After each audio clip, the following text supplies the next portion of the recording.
见过我的三才阵吗？此阵是我耗费多年心血所改进，一招一式更是严丝合缝，不给对手留半分机会。苏沐雨，你很快便不能如方才那般自信。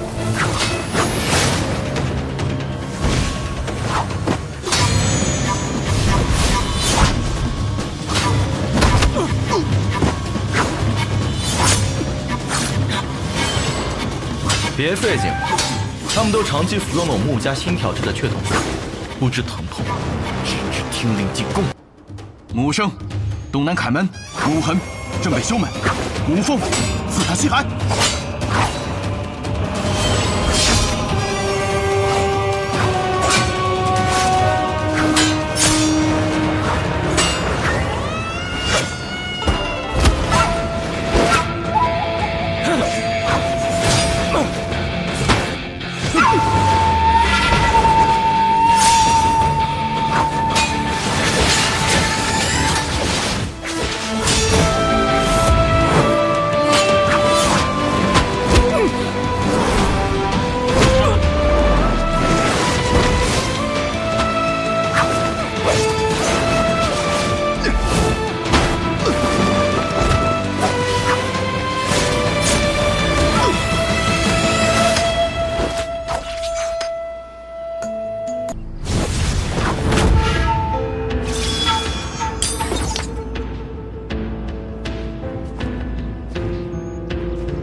欠下这阵，你可撑不了多时。妈的，苏昌火那个臭小子，真不是个东西。哲叔来了。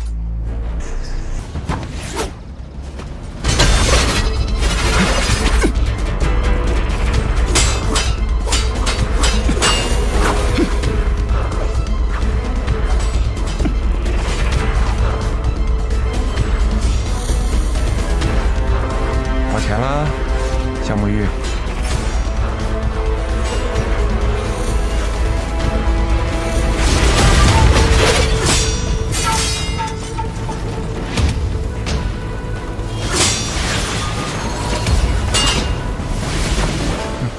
小圣医，又见面了不？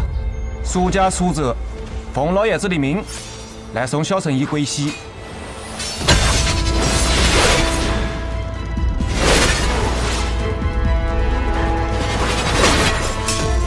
动手！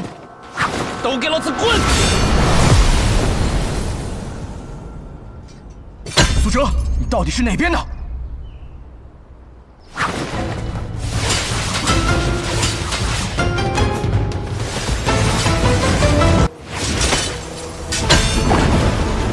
哪个再敢靠近我女儿一步，立判生死！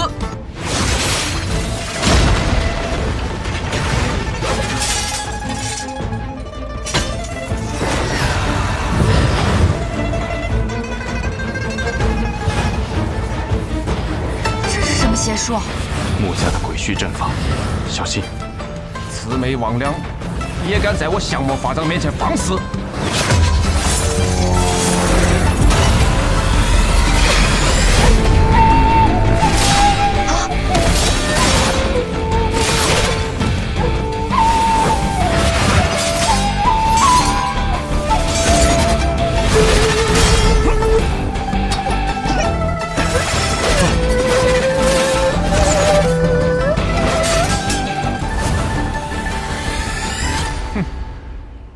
阵还没起，就挨我破了。哲叔，当年我们共抗魔教的时候，怎么没发现你有这么厉害？那个在我女面前肯定要卖力点了嘛。对付那些魔教又不给银子，差不多就得了。哲叔还是留守了。哎呀，那两个小子还是有点本事的，给他们跑了。那我们接下来，你们父女二人重逢，我是不是应该先避开会儿？不必，你就站在这儿吧，不然更尴尬。这个危难之际父女重逢，这种感应的情形，你就是我也没是好适应啊。那便边走边聊吧，时间紧迫，得快些回到筑巢中。好。嗯。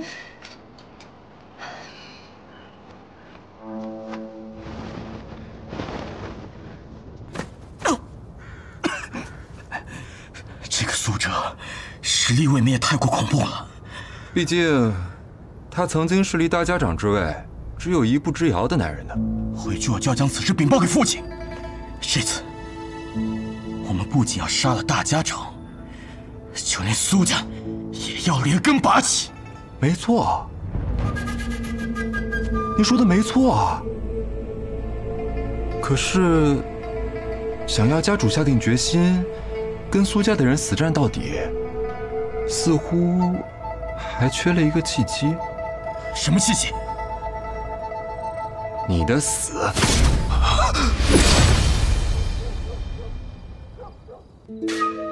如今，筑巢的机关阵法皆破，就连玉帝的蛛网也破了，只能靠大家来死守了。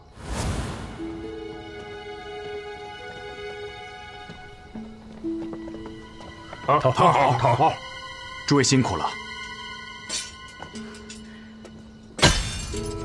苏哲，头儿，你叛了？对你们的头这么不自信，你们还在这里守护，我却率先叛了。头儿，我们当年加入朱影是何等的荣耀，可现在却被自家族人一路追杀，倒像是罪人一样。错的是他们，不是你们。哲叔是来帮助我们的，作为上一任魁，他愿意站在我们这边。哎，你这个臭小子，又给老子乱扣脖子！哎，不过嘛，肃清暗河内乱，实乃吾辈职责。前辈，神医已经找到能够医治大家长的方法。既如此，快请神医一试啊！但这个方法我用不了。为何呀？因为用了，我会死。那不行，神医是只能你死啊，还是可以换一个人死啊？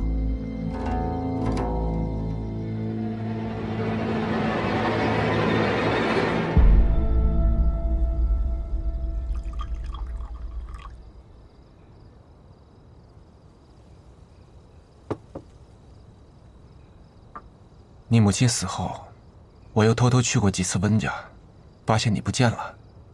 没想到你竟然是去药王谷学了医。你回了我们温家那么多次，一次也没有与阿娘相见吗？不，在她临走前的那一晚，我还是见到她了。什么？那天你外公终于不再拦我，把我带到他的身边。他是在我的怀里死去的。那时你还小，就睡在旁边的小床上，很安稳，一夜都没有醒来。但是我外公的口中，你却是个薄情寡义之人，欺骗了我阿娘的感情。这个糟老头子！但是在我阿娘口中，你却不是这样的。所以，我就想找到你，亲口问问你。那时候年轻，只要觉得喜欢，便大过一切。以我的能力，定能对抗暗河的规矩。我原本打到他们都快同意了，可是当他们听说那姑娘是温家的千金，就连大家长都不愿帮我了。哎，还是不行啊。狗弟，你会跟我一起走吗？自然是，女儿到哪我到哪，女儿指东我不往西呀。那这样就不算违背了你们暗河的规矩。现在世道这么乱，大家都不讲规矩，那就各凭本事喽。好，那等我治好了大家长，你就和我一起去南边。好是好，可是为什么呀？女儿啊，你这么尽心尽力的要救活大家长，是不是看上苏沐雨那小子了？都说沐雨是暗河100年来的第一美男子，看来所言非虚啊。不过，看上暗河的男人，可不是什么好事儿啊。不是我说狗爹，你怎么连自己都骂？那是什么原因啊？那自然是因为给钱啦。哎呀，你怎么跟你母亲一样？这是最重要的事情，好吗？不过，我们还是要等到医治好大家长再走，不然之前的努力不就全都打水漂了吗？而且，暗河既然受了我们这次恩情，总不至于还拦着我们，不让我们家人团聚了吧？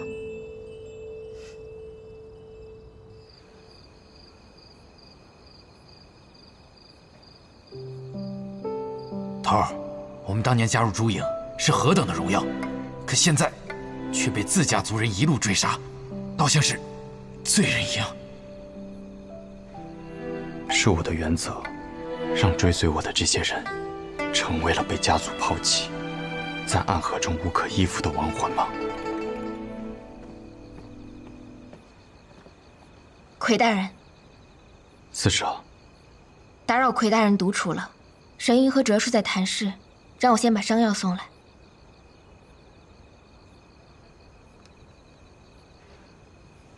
四舍，先别着急离开。魁大人还有别的吩咐吗？你入朱影的时间，应该是所有人里最短的吧？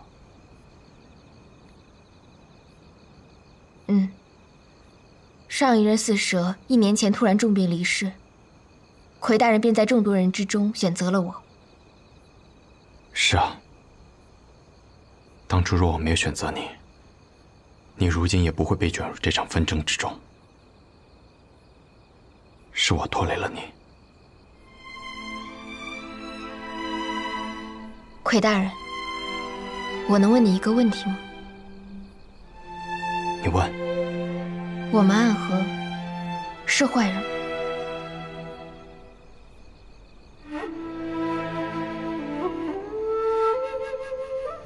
收钱杀人，不问因果，世人闻我们之名如见恶鬼。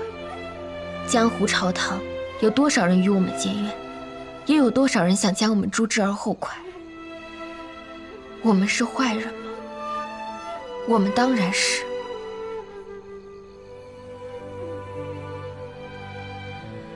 可谁生来就愿意当坏人呢？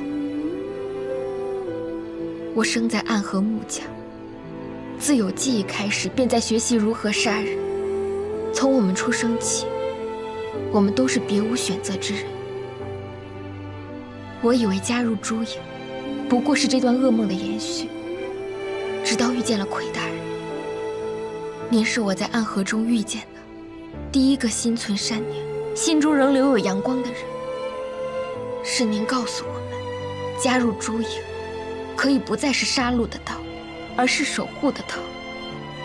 那么我愿意为了守护而死。多谢你们。但我守护的是魁大人，不是大家长。我想陈龙他们也一样，没有人生来就想当坏人，即便后来成为了坏人，心中所喜欢、所向往的，也仍旧是善良的人。魁大人，若暗河是永无止境的黑夜，那那么你便是我遇见的第一束阳光。奎大人，若大家长身死，请执绵龙剑继大家长之位。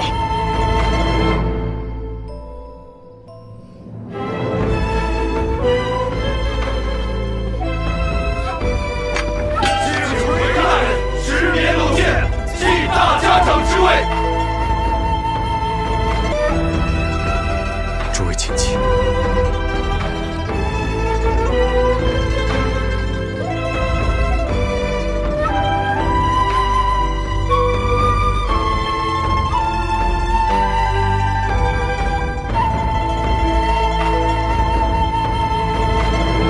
我答应你们，等此件事了，一定带你们回家，荣耀且自由的回家。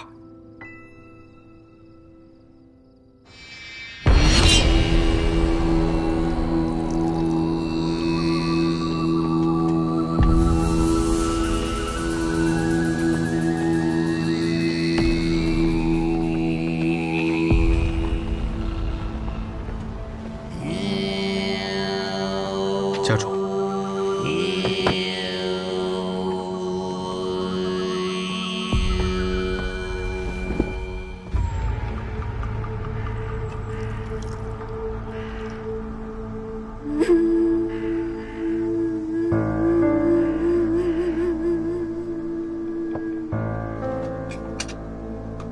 家主，繁花师兄在夺取绵龙剑的过程中被苏家所杀，这些日子负责经营他的荆轲师兄也遭人暗算，尸骨无存。繁花，你身体不好，不能饮酒，只能饮茶。你还说饮茶能让你延年益寿，我也曾跟你说过，我们做刺客的刀口舔血，能尽兴一日，便是一日。家主节哀。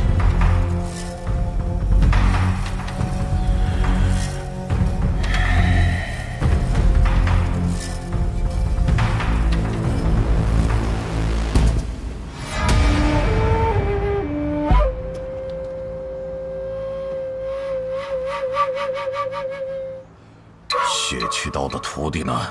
谢不谢败于苏沐雨之手，随后下落不明。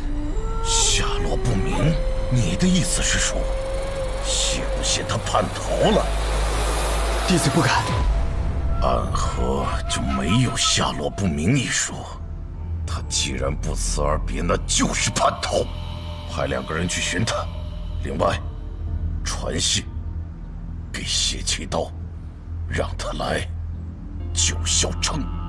奇刀说，我之前有寻过他，但是被他给赶了出来。万事皆要付出代价。既然他想护着他的徒弟，那么他就应该为此付出代价。暗河本就不是什么江湖门派，由不得他闭关练刀。那现在，谁让你起来的？跪着，连跪3日！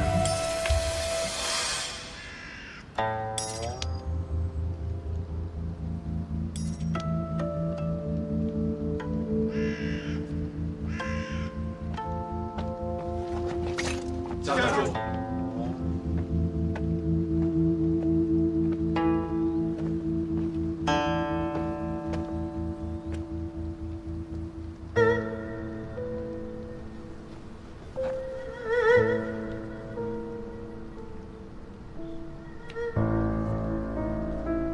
谁杀的？苏家，苏哲。若是他的金环，确实会有这样的伤害。苏家竟然派出了这个怪物，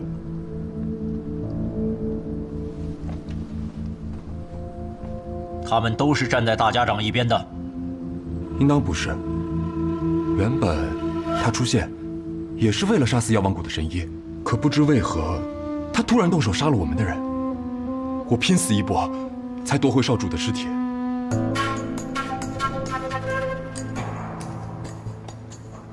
都起来吧！暗河中人朝生暮死本就是常态，即便死的是我的儿子，大家也不需要悲伤。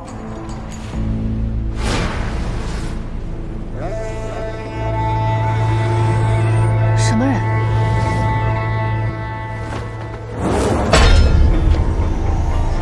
死灭关，死灭关里锁着的是那个疯子。家主，万不可打开此关，太危险了。死灭关一直由提魂殿看管，为何会出现在此处？是我向提魂殿请的，他们既然愿意给，就说明提魂殿的心是向着穆家的。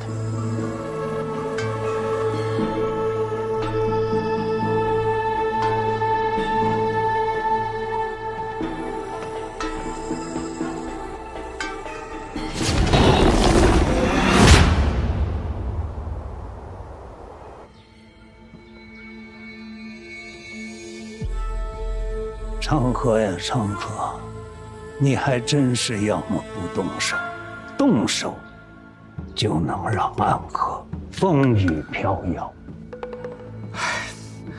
老爷子，你就别嘲笑我了。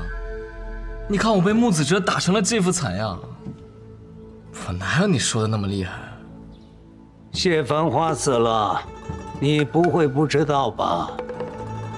嗨。是我杀的，谢繁花那家伙本来就是个半死不活的样，谢家那帮人早就盼着他死呢。他不死，年轻的那几个人也不好冒头啊。谢繁花若身体无恙，定是谢家下一任家主的不二人选。你杀了他，算你功劳一件。但慕白，你不该杀呀。什么？慕白也死了？谁杀的？你不知道吗？苏哲谁派去的？完蛋！哲叔这家伙平日里不是最爱偷懒吗？怎么这次这么激情？他杀了慕白，那我再和穆子哲碰见，他不得扒了我的皮啊！穆子哲就是个疯子，如今你杀了他的儿子，不是扒了你的皮，是要扒了整个苏家人的皮。过往100来年，暗河不是没有内斗，但3家鼎立的格局从未改变。这一次，怕是不一样了。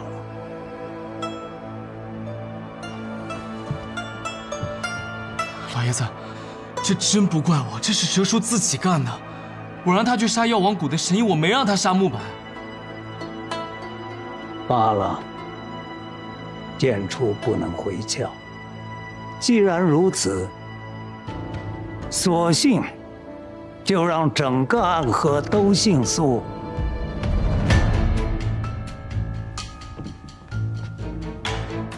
家主雄才伟略，我苏昌河誓死追随。你誓死追随，那苏哲呢？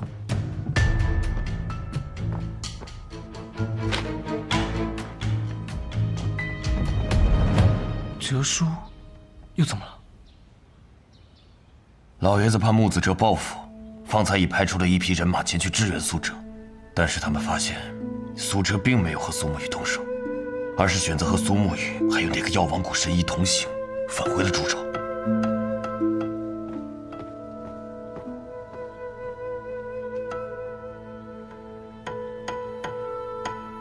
难不成苏沐雨说动了哲叔？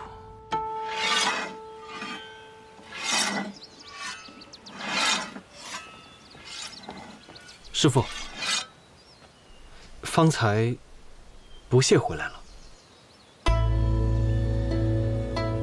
啊？他回来了，任务完成了。他没有说任务的事，只是留下了这个。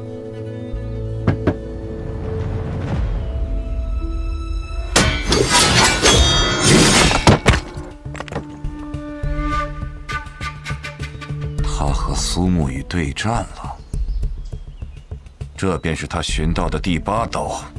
不屑说，这个还不是真正的第8刀，他还需要几年时间去游历，等找到答案之后再回来。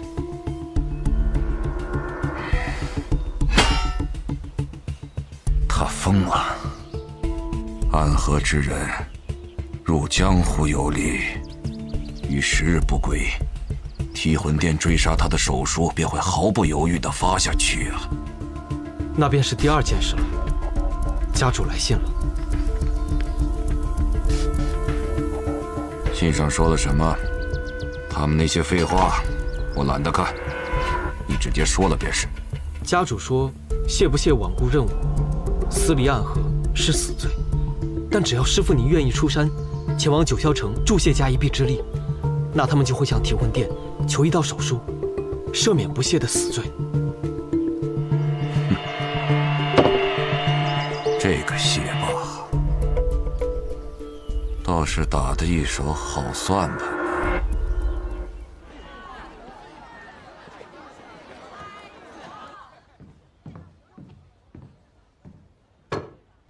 喝药了。喂我。你怎么？伤人者为被伤者一点药怎么了？没讹上你一辈子就算不错了。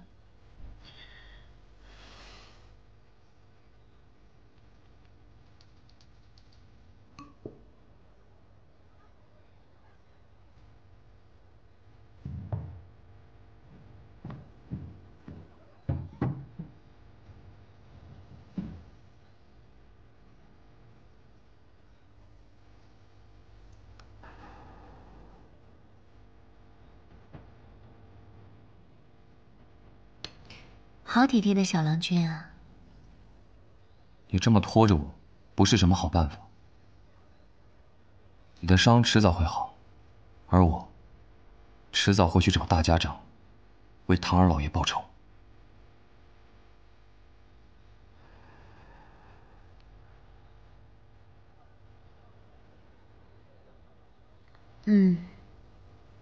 好苦的药啊！那便等我伤好那日再说吧。毕竟堂堂玄武使，总要先还债，再报仇吧。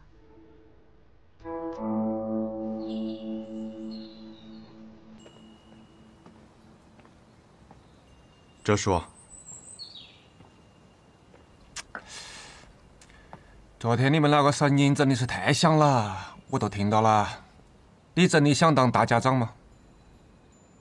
哲叔觉得呢？不行。要是我那个女看上你的话，绝对不行。要是没看上的话，那倒是可以。哲叔说笑了。主朝外面传来消息，谢繁华死了，长河杀的，穆伯也死了，我杀的。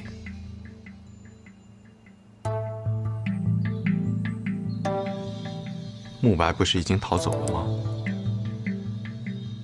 所以你觉得呢？是长河干的。穆清扬暗地里加入了长河的势力，在他的安排之上杀死了慕白，嫁祸于你。哼，这个卵子，连我都要算计。他一举杀死了2家少主，看似重创2家。实则是将祸水引入苏家。这场暗河之乱，已经从3家争相杀死大家长，夺走绵龙剑，变成了一场乱战。这世间最大的利益，往往从最大的混乱中获得。昌河部的局，已经到了最后。我早就应该猜到了，他并不是在帮苏家主办事。他自己就想得到绵龙剑，可即便握住了绵龙剑，也不是结束。事情从来都没有昌河想象的这么简单。哦，看来你苏沐雨也有属于你自己的计划。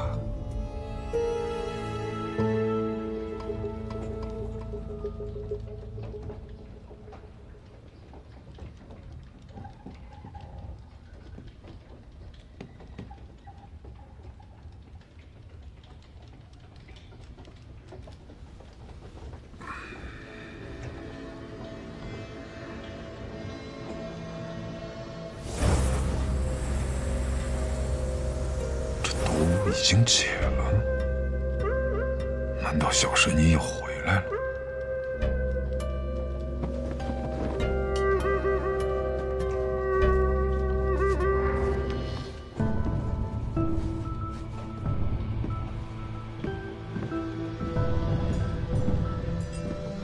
许久不见，大家长。阿哲。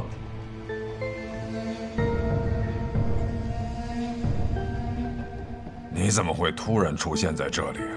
是苏锦辉那小子派你来杀我的？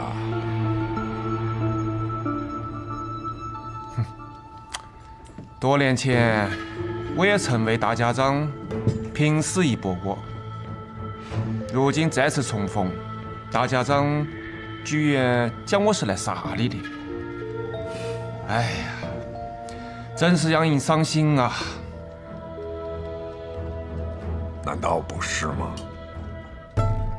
原本是的，但我那个女将啊，收了钱就要把你治好，我听她的。你女儿？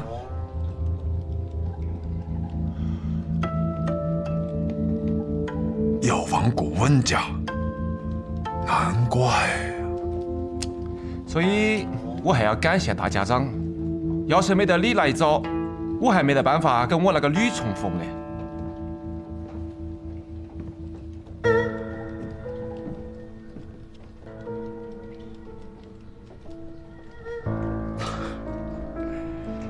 神医，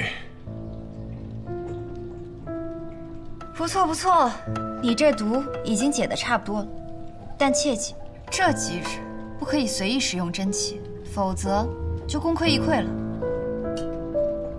原来神医用移魂大法探究我的记忆，是为了寻找自己的父亲，也是为了解你身上的毒哦。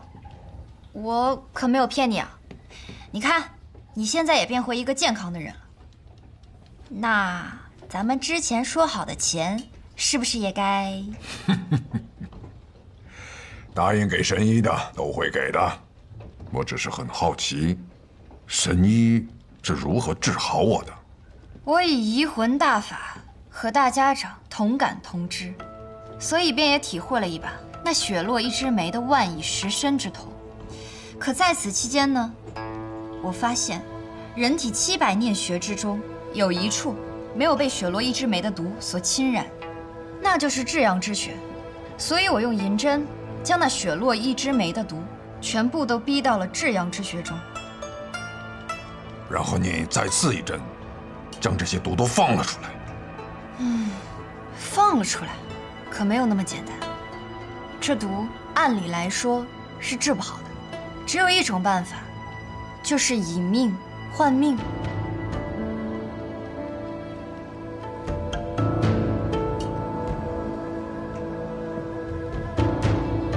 以命换命，这就需要一个内力极其精湛之人，以手掌覆盖至阳穴，将那毒生生给吸出来，也就等同于将毒引之己身。那么问题便来了，在这诸巢之中，有谁愿意为了大家长以命换命呢？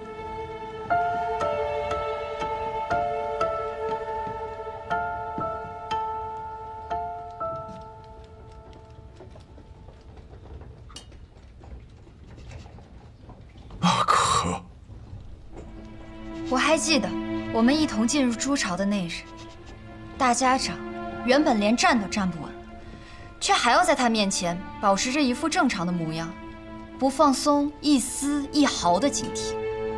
可就是这么一个你不愿意在他面前放松警惕的阿克，最终却为你献出了自己的生命。大家长，你们之间有什么故事吗？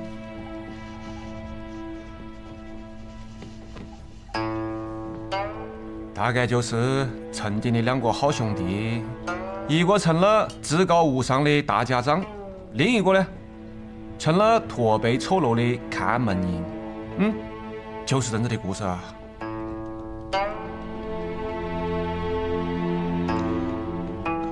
他人现在在哪儿？他走了。罗叔，真的不等大家长醒来了吗？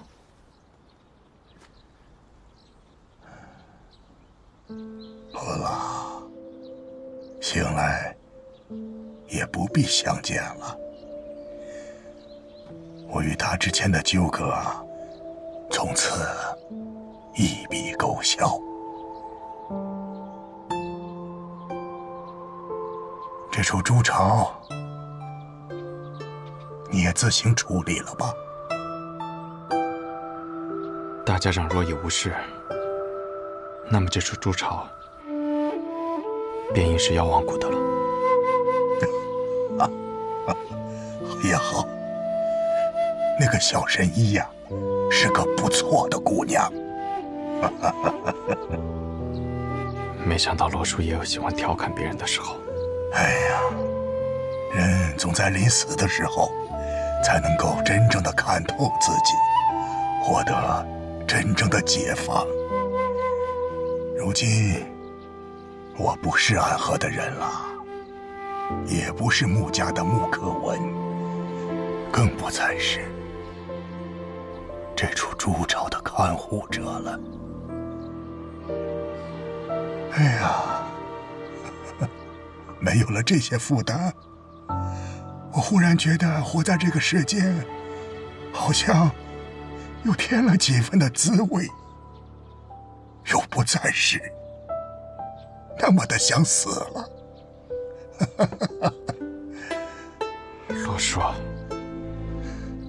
啊，我听说过你和苏长河的故事，你们很像我和年轻时的名策。哦，穆名策，就是曾经大家长的名字。我希望你们2人之间的结局，可以和我们不一样。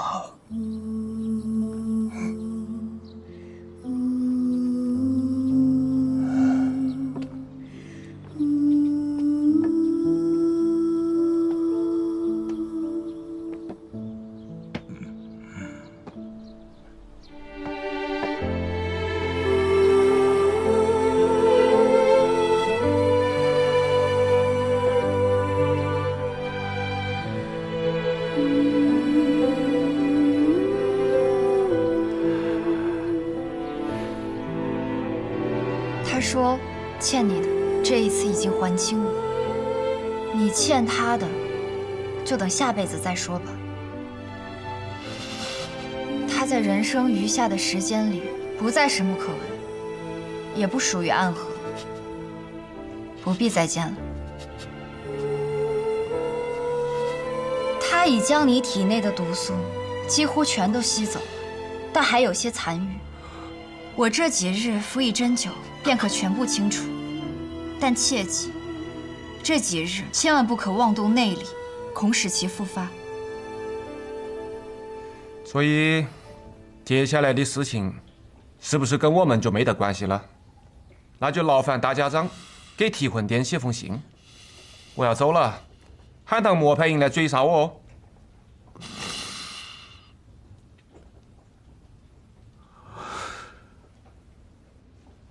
我曾经给过你机会，可你还是留了下来。有些选择是没有后悔的机会的。哦？哎，不可妄用内力。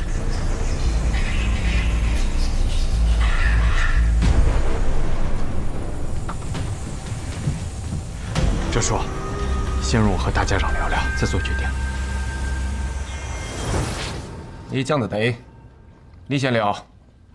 要是聊不通，我再来帮你收尸。那木雨就希望哲叔不要替我收尸了。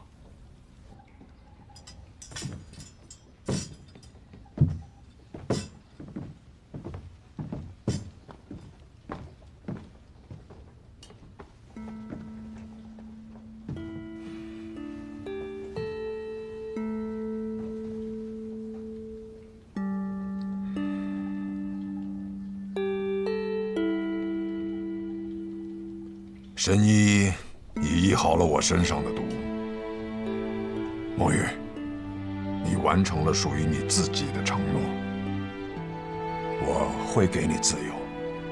你过来。